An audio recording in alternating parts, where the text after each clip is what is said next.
Tinokutambirai kunhau dzomanhoko dzozuva ruchina mwedzi uno waGunyana. Mabuja tisakangamwe kuti mangwana wari kuongorora pachena TB pabodzi pono shura matongo wanenge wari pakiriniki yopamakaha. Tiende kobatsirika mabi angu.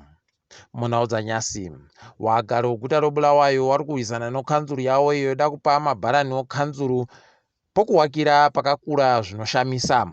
Paari kuda kupuwapo panokwana dzimba dzinosvika 122 dzokuCowdry Park. Izvi ndezve zviri kuitika kwechipiri kubva zvaatanga basa.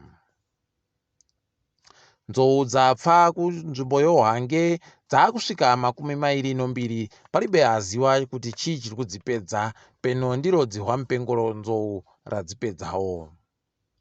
Kambaniyo yekoneti yapuwa mazuva 2 kuti igoburitsa pachena kwaifambira kune maraini anose aisenzesiwa newasikana weMDC 3 wakambokubiwa wakambobatiwa nehurumende.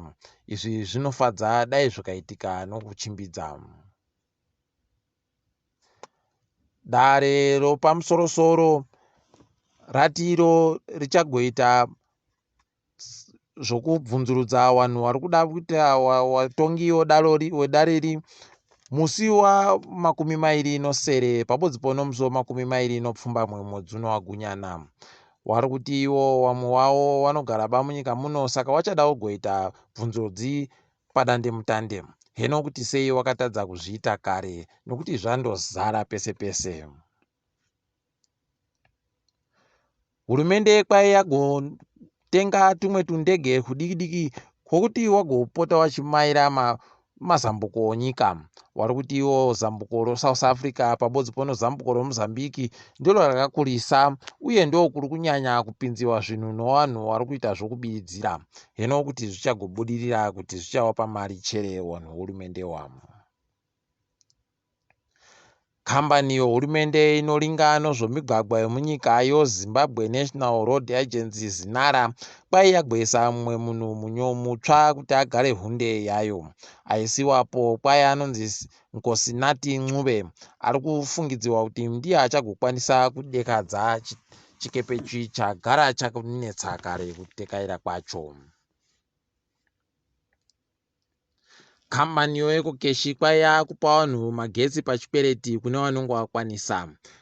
Magetsi kwai anogobhadhawa kana watora mari yacho inobenuka yawanda kuita kachimbadzo kadiki, nokuti pairi kubenuka uri kubenutsa yawanda nozvikamu 26 kubva mu100.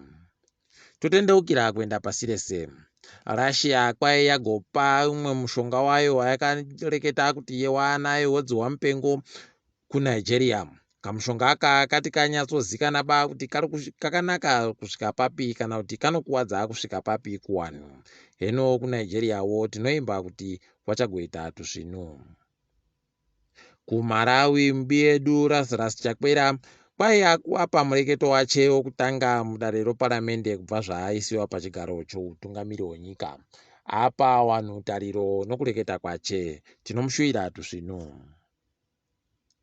KuBelarus mukuru wemapato anopikisa ikweyo ati iye mubatanidzo wenyika dzopasi rese weUnited Nations dai watoita kupindira munyika yachemo. Nyika yacheyo kwai yanyanya kubiwa vanhu pabodzi pono mhirizhonga iri kupera ba zvokutoti mubatanidzo wenyika ukapindira zvinogona kurerutsa kuti vanhu vaite zvisvinu. Takadaro mabi angu togumira pano. Ndini wenyu Mhanduwe wonhau.